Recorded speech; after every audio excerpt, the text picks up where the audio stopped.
Hola, vamos a hablar de ciclo menstrual y rendimiento. Este es el segundo vídeo del bloque que hemos preparado para las mujeres deportistas.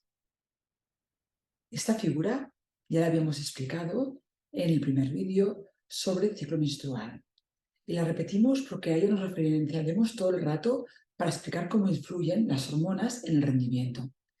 Vemos en la parte inicial de la figura la que tiene el recuadro superior de color azul, que es la fase folicular, previa a la ovulación. Y aquí, a nivel del hipotálamo, se secreta lo que es la FSH, línea inferior discontinua azul. La FSH produce a nivel ovárico un pico importante de estrógenos, línea continua de color azul. Todo esto ocurre antes de la ovulación. La ovulación está provocada por el pico de la LH. Veis que en la mitad de la gráfica, esta línea roja discontinua es el pico de la LH. Y tras este pico y la ovulación, aumenta una hormona que es la que predomina en la segunda fase. Mientras la primera se llamaba fase folicular, esta segunda se llama fase lútea, recuadro superior, en rojo, en el que predomina la progesterona, línea roja continua. Es decir, primera fase folicular, estrógenos, segunda fase lútea, progesterona. Dicho esto, vamos a ver cómo influye el ciclo menstrual, todos estos cambios hormonales, en 4 apartados que tienen relación directa con el rendimiento de las mujeres deportistas. Primero, activación muscular. Segundo, termorregulación, es decir, temperatura del cuerpo. Tercero, disponibilidad y adquisición de los sustratos. Y por último, la composición corporal. Empezando por la activación muscular, podemos decir que los estrógenos que predominan en la fase folicular previa a la ovulación tienen una actividad positiva, excitadora de lo que es la activación muscular. Es decir, son beneficiosos. Y por lo contrario, la progesterona contrarresta el efecto positivo de los estrógenos. Es decir, será mejor la fase folicular con el pico de estrógenos antes de la ovulación. Por eso, en la figura inicial del ciclo menstrual, marco con un círculo de color verde lo que sería la parte positiva referente a la activación muscular, que sería el pico de estrógenos previo a la ovulación. En referencia a la termorregulación, se sabe que la fase después de la ovulación, la fase lútea donde predomina la progesterona, aumenta en el cuerpo como medio grado la temperatura corporal. ¿Esto es positivo o es negativo respecto al rendimiento?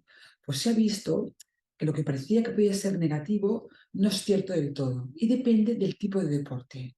Es diferente si hablamos de deportes intensos, de corta duración, o deportes de larga duración como maratones o largas distancias, donde este cambio de temperatura puede influenciar diferente en el rendimiento.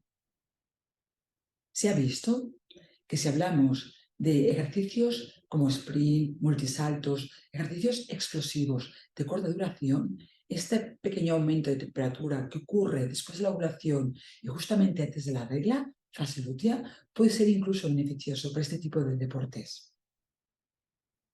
Por lo contrario, si hablamos de ejercicios de mayor resistencia, carreras de larga duración, maratones, se ha visto que este pequeño aumento de temperatura en el cuerpo, en la fase lútea, puede incluso perjudicar, ya que exige más un esfuerzo termorregulador y cardiovascular que podría ir un poco en detrimento con el rendimiento de las mujeres deportistas.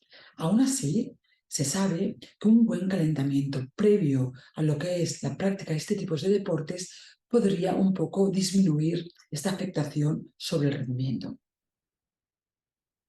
Por eso, en la gráfica del ciclo menstrual pongo 2 círculos. Uno que sería verde, es decir, ejercicios de corta duración, explosivos, donde este aumento de temperatura puede ser beneficiosa, y el otro de color rojo para los ejercicios de larga duración, de alta resistencia, donde podría añadir un sobreesfuerzo y podría perjudicar el rendimiento final. Respecto a otro tema, que sería la disponibilidad y el aprovechamiento de estos sustratos disponibles en el cuerpo de la mujer deportista, podemos decir que los estrógenos favorecen esta disponibilidad, ya que ayudan a lo que es la oxidación de los ácidos grasos y las grasas que existen a nivel del músculo esquelético. En cambio, la progesterona, como siempre, sería un poco la mala de la película, contrarresta el efecto positivo de los estrógenos.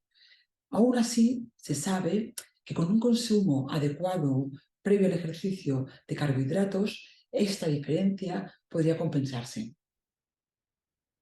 En referencia a la composición corporal, se sabe que cuando esto aumenta, no solamente a expensas de masa magra de músculo, sino de grasa y de retención de líquidos, esto no es beneficioso para el rendimiento de las mujeres deportistas.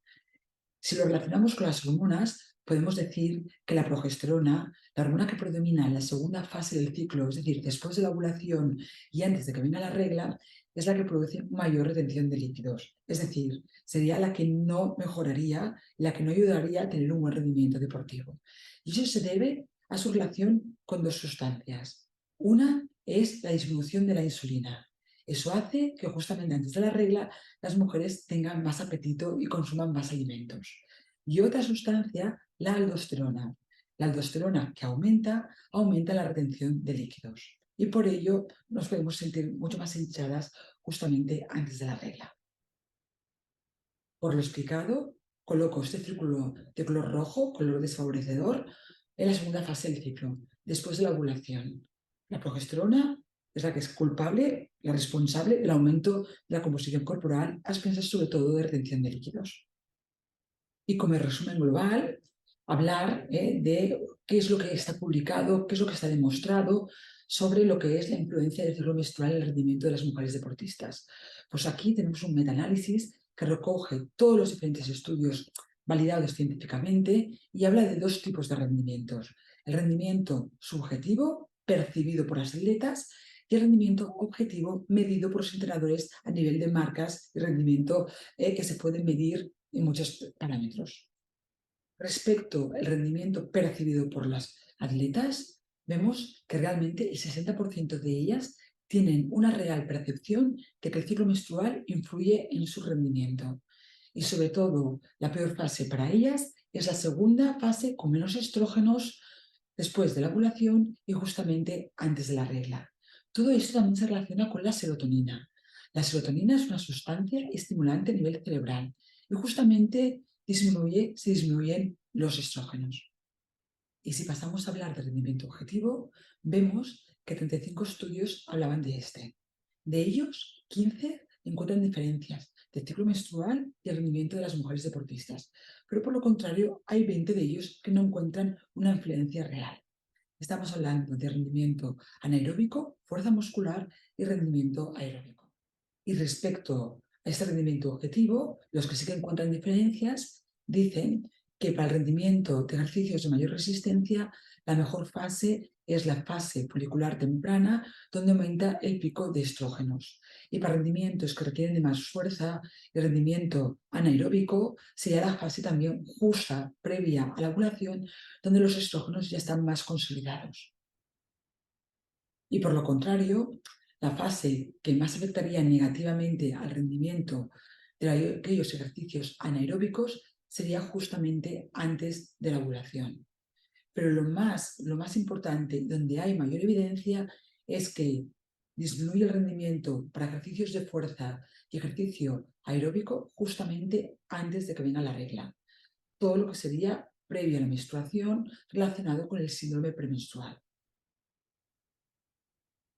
Explicado todo esto, como conclusiones, podríamos decir que realmente en las atletas, en la mayoría de ellas, existe una percepción de que el ciclo menstrual afecta al rendimiento.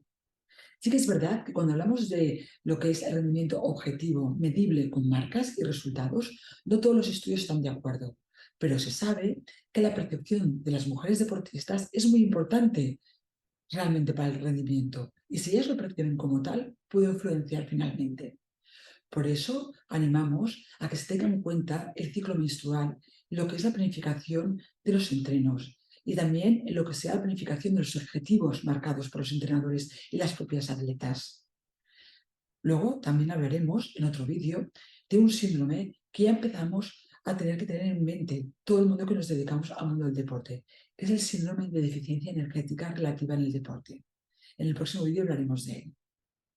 Y por eso os animo a seguirnos en nuestro canal de YouTube para poder completar este ciclo informativo sobre ciclo menstrual y rendimiento. Espero que os haya gustado.